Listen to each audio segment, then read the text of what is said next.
So మీ అందరికీ తెలుసు Thandel cinema కొన్ని రియల్ ఇన్సిడెంట్స్ నుంచి మనం ఇన్స్పిరేషన్ తీసుకొని ఈ సినిమా చేశాము. నాకు ఫస్ట్ చందు గారి కథ చెప్పినప్పుడు జస్ట్ ఒక 10-15 నిమిషాలు ఐడియాగా చెప్పాడు. ఆ తర్వాత నేను శ్రీకాకుళంకి వెళ్ళి మత్స్యలేశంకి వెళ్ళి 22 మంది ఎవరైతే ఉన్నారో మత్స్యకారాలు వాళ్ళ నుంచి ఈ ఇన్సిడెంట్స్ బేస్ చేసుకొని సినిమా తీసామో వాళ్ళని వెళ్ళి కలవటం జరిగింది. సో కొంతమంది వాళ్ళు మనతో ఉన్నారు ఇక్కడ, మొన్న ఈవెంట్కి వచ్చారు హైదరాబాద్కి, and I'm happy to have them here. So వాళ్ళతో మాట్లాడి ఇంకా కొన్ని విషయాలు తెలుసుకుందాం. Hello, hi. సో అప్పుడు నాకు మీరు చెప్పింది ఏంటంటే మామూలుగా మీరు శ్రీకాకుళం నుంచి గుజరాత్ వరకు వెళ్ళి గుజరాత్లో అక్కడ బోట్లు తీసుకొని ఒక 9 నెలలు అలా సముద్రంలో అక్కడే ఏట పూర్తి చేసి మళ్ళీ తిరిగి మత్స్యలేశంకి వస్తారని. ఎందుకు గుజరాత్ వరకు ఎందుకు వెళ్తారు? అంటే మామూలుగా గుజరాత్ వరకు ఎందుకు వెళ్తున్నాం అంటే కారణం ఏంటంటే ఇక్కడ మనకి జట్టీలు అందుబాటులో లేవు. ఓకే. అంటే ఇక్కడ ఏటకి వెళ్తుంటే అలలు పెద్ద కెరటాలు ఇరిగేస్తుంటాయి. దాని బోట్ల కింద ఉండిపోయి ప్రాణాలు కోల్పోతున్నాం. అయితే గుజరాత్లో ప్రతి 20 కిలోమీటర్లకి జట్టీలు ఉంటాయి అక్కడ. ఓకే. అందుకనే ఉపాధి ఉంటుందని వెళ్ళిపోతున్నాం అక్కడ. ఓకే. జీవనోపాధి. ఓకే. కష్టపడ్డానికి వెళ్ళిపోతున్నాం. సో మీరు ఒకసారి అక్కడికి వెళ్ళాక ఒక నెల రోజులు సముద్రంలోనే ఉంటారా? ఒకసారి బోట్ తీసుకున్న తర్వాత నెల రోజులు సముద్రంలోనే ఉంటారు? నెల రోజులు ఉంటాం. లేకపోతే మీకు కంప్లీట్గా బోట్ డెక్ ఫుల్ అయిన తర్వాత తిరిగి వస్తారా? అది సముద్రంలో ఏటకి వెళ్తాం. చేపలు ఎక్కి పట్టిందంటే 20 రోజులకు వచ్చేస్తుంటాం. అంటే ఐస్ అంటారు కదా, ఐస్ అయిపోయిందంటే వచ్చేస్తాం. ఓకే. చేపలు ఎక్కువ దొరికితే ముందు వచ్చేస్తాం, దొరకలేదంటే అక్కడక్కడ పట్టుకుంటూ నెంబర్లు కొట్టుకుంటూ ఎత్తుకుంటూ పట్టుకుంటాం. కొద్దిగా లేట్ అవుతుంది. చేపలు దొరికేవంటే హ్యాంగ్ వచ్చేస్తుంది చెట్టు. ఓకే. అండ్ మీరు అక్కడ సముద్రంలో ఉన్నప్పుడు సెల్ ఫోన్ కనెక్షను, ఇంటితో మాట్లాడాలనుకున్నా, పిల్లలతో మాట్లాడాలనుకున్నా అలాంటి అవ్వదు. ఏ కనెక్షన్ ఉండదు? అవ్వదు. దగ్గరలో అవ్వద్దు. అంటే గుజరాత్ వేరే వాళ్ళు ఉంది కదా, పోలీసు దగ్గర, దాని నెంబర్ కొడతాం. ఒక 200 కిలోమీటర్లు ఉందనుకో, ఆ స్టీరింగ్ పట్టుకుంటూ వస్తాం. దగ్గరలో ఒక 20-30 కిలోమీటర్లు టవర్ వస్తుంది మాకు. అప్పుడు పైన స్లాబ్ మీదకి వెళ్ళడం, చూడడం, టవర్ రావడం, మాట్లాడడం, ఒక్కొక్కసారి కట్ అయిపోద్ది, 2 ముక్కలు మాట్లాడడం, మళ్ళీ చేయడం, అలా ప్రయత్నిస్తుంటాం. అలాగా. ఓకే. బాగున్నారా? చాలా బాధ. పిల్లలు బాగుంటారా, ఎలా ఉన్నారు, అందరూ బాగుంటారా, అమ్మ నాన్న అన్నాడు. అట్లా ఉన్నప్పుడు అంటే ఎక్కడో చిన్న ఫీలింగ్ తట్టి ఉంటారు. తుఫాన్ అంటారు సడన్గా. గుజరాత్కి ఇలాగా టీవీలో చూస్తాం కదా, గుజరాత్కి తుఫాన్ ఉందని వస్తారు. తుఫాన్ ఎలాగుంటారు, ఎక్కడ ఏడ్ చేస్తారు అనేసి అనుకునేలోపు వీరు అక్కడ ఏది అందుబాటులో ఏ జట్టు ఉంటుంది, గోవా అవని మంగళూరు అవని ఏదో అవని, ఆడికి వెళ్ళడము. అక్కడ బోట్ యాంకర్ అంటారు కదా, అదేసి అక్కడ ఉంటారనమాట జట్టి. అప్పుడు మాకు కాల్ చేస్తారు. అప్పుడు మాకు ధైర్యంగా ఉంటుంది, ఆ జట్టికి వస్తారు తుఫాను దొరకకంట అనేసి మాకు ధైర్యం ఉంటుంది అనమాట. చూస్తూనే ఉంటారు ఎప్పుడు వస్తారు, తుఫాన్ కదా గుజరాత్లో ఎలా ఉంటారు, ఎప్పుడు జట్టికి వస్తారని చూస్తాం. వీళ్ళు ఫోన్ రావాలి, అమ్మాయ్యా వస్తారు అనే ఫీలింగ్ అనేది ఉంటుంది. సో మీరు ఫోన్ పక్కనే పెట్టుకుంటారా?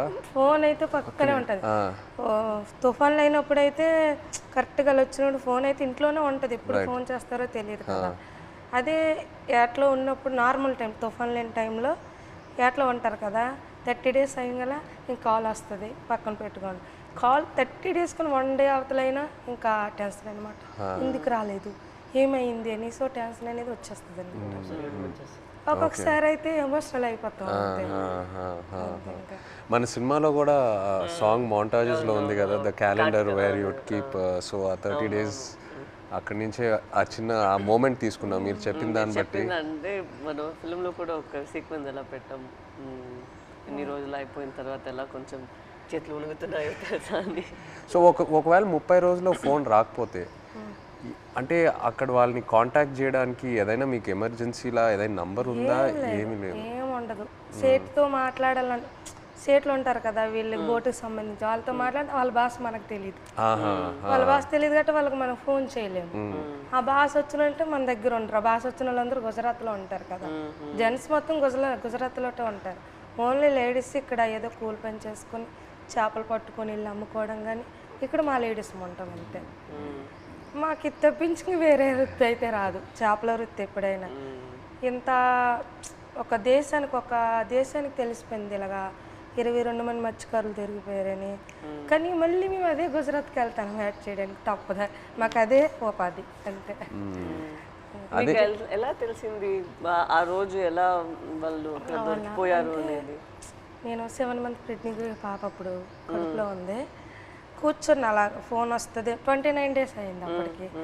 ఫోన్ వస్తుందని ఇలాగే కూర్చున్నా, మా పెద్ద పాప పక్కన పెట్టుకొని మా అమ్మకి కానీ చెప్తానని మీ అల్లుడు వస్తారు ఇలాగ యాడ్ నుంచి ఫోన్ చేస్తారమ్మా చెప్పిన తర్వాత సరేలేని కూర్చున్నాను. ఫోన్ రాలే. ఉదయం మార్నింగ్ 10 అయింది, వేరే వాళ్ళు ఫోన్ చేశారనమాట నా మొబైల్కి, ఇలాగా మీ ఆయన పాకిస్తాన్కి దూరికిపోయారట అనేసి.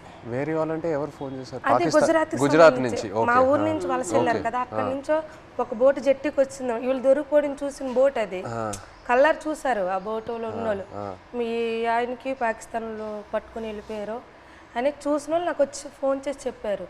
ఓకే. చెప్పిన తర్వాత అవును అన్నట్టు అసలు ఏడుపు కూడా రాలేదు, అలా కన్నీళ్ళు ఇంకిపోయేవి. ఎలాగా పాకిస్తాన్ అంటే మామూలుగా చిన్నప్పటి నుంచి పాకిస్తాన్ అంటే ఏదో భయం మాకు అనమాట. చిన్నప్పటి నుంచి పాకిస్తాన్కి మనకి యుద్ధాలు ఏదో వినేవారు, అలాంటప్పుడు పాకిస్తాన్ అంటే భయం మనకి. అలాంటిది పాకిస్తాన్కి దొరికిపోవడం ఏంటి, ఏం చేస్తారు ఏమో, చంపేస్తారు ఏమో, ఉగ్రవాదులకి గట్రా పేల్చుకోవడం చంపేయడం విన్నాం కదా, ఏమో చంపేస్తారేమో నీటిలో ఉంది, అదో టెన్షను. అలాగా కూర్చొని అందరం ఫ్యామిలీ మొత్తం ఏ ఊర్లో వాళ్ళు సంబంధించిన వాళ్ళు, మా ఊర్లో అయితే 7 ఉన్నారు మా పంచాయతీలో సంబంధించిన 7 మా దగ్గర కూర్చొని ఏమైంది అనేసి అంటే, ఒక అబ్బాయి భాష వచ్చింది, గుజరాతీ భాష ఆడిన అబ్బాయికి మేము వీళ్ళు సేట్ ఉంటారు రామారావు వాళ్ళ సేట్, వాళ్ళ సేటుకి ఫోన్ చేయించాం. అడగండి ఒకసారి ఏమైంది ఆ సీట్కి అంటే, వాళ్ళు ఫోన్ చేసి అడిగారనమాట ఏమైంది, ఆ పాకిస్తాన్ వాళ్ళు పట్టుకెళ్ళిపోయారంట, ఏమైంది సేట్ అని అడిగితే అతనేమో మా పట్టుకుని వెళ్ళిపోయారు నీటిలో ఉంచారని చెప్పారు. ఇంకా మాకైతే ఎలాగ వస్తారు అనేసి, ఎలాగ ఆలోచించాలి, ఎక్కడికి వెళ్ళాలి, ఎలాగ తీసుకురావాలి అనేసి ఒక ఎమోషనల్ అయితే మామూలు కాదు. 22 మెంబర్స్ అంటే చిన్న పిల్లలు, అప్పుడే మ్యారేజ్ అయిన అబ్బాయి అక్కడే ఉన్నాడు, నేను కడుపుతో ఉన్నాను, 2 పిల్లలు, ఒక భర్త దొరికిపోయిన ఆవిడ కూడా ఇంకా ఆ బాధ వేరే, 2 బిడ్డలు ఒక భర్త అంటే ఇంకా ఆ ఎమోషన్ అయితే ఇంకా వేరే. అందరం ఇంకా అంతే, ఏం చేయాలని ఆలోచనతో ఓ 1 month వరకు అలా ఉన్నాం. ఇలాగా న్యూస్ వచ్చి ఇలాగా ప్రసారం చేయడము మీడియా కొంచెం హెల్ప్ చేసింది. For more videos like this, subscribe Big TV channel.